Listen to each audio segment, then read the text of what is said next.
Fuse, flavor charged iced tea.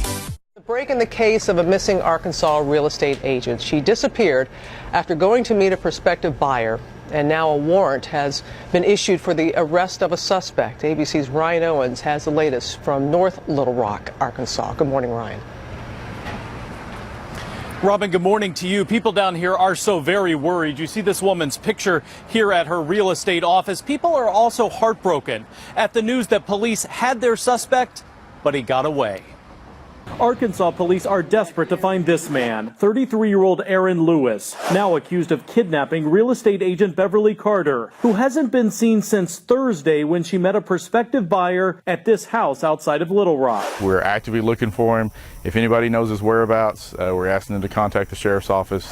Investigators snapped a picture of Lewis, who has a lengthy criminal record, after he was involved in a car accident Sunday. At the time, detectives suspected him in Carter's disappearance, but he was not under arrest. So when he went to this hospital for his injuries, he slipped away. Shortly after, a judge signed a warrant for his arrest. Too late. More heartbreak for Beverly Carter's husband of 35 years. All I can say is we just would love to have our wife back, my boy's mother, my wife. Please turn Beverly loose. Just drop her off anywhere.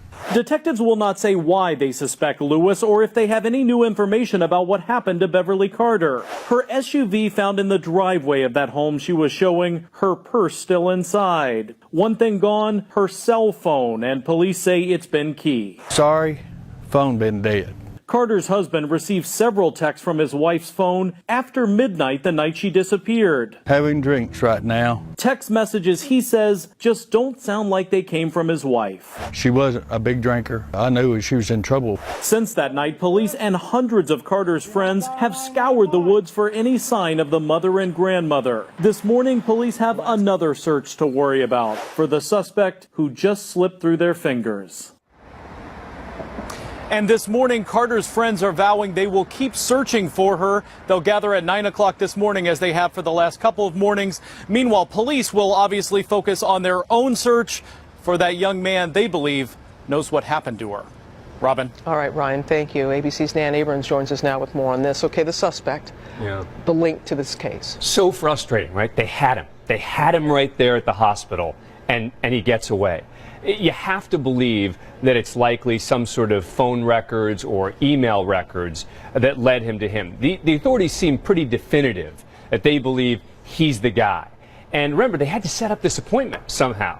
They had to make a time and a place to go meet, and so you'd have some sort of records of her interchange with him, and I think that's probably how they were able to so definitively link it back to him. Dan, I know you've been following this very closely all weekend long, and there were some people that were saying, as a real estate agent, you know, that she, doing this, she took every precaution as much as you can in a situation like this when you're going to meet a prospective buyer. Yeah, I hate to see it when some people start blaming her. Well, she should have brought someone with her. The bottom line is there are two key things. Number one, she told her husband where she was going and exactly where she was going. So the minute he became suspicious, he immediately goes to that house and tries to find her, sees the scene, sees her purse and her wallet right there in the car, and immediately becomes suspicious. So she did the right thing in that sense. Some people say, well, you ought to bring someone with you. Look, that's great in theory, but you talk to any real estate agent and they will tell you that at times is just not practical.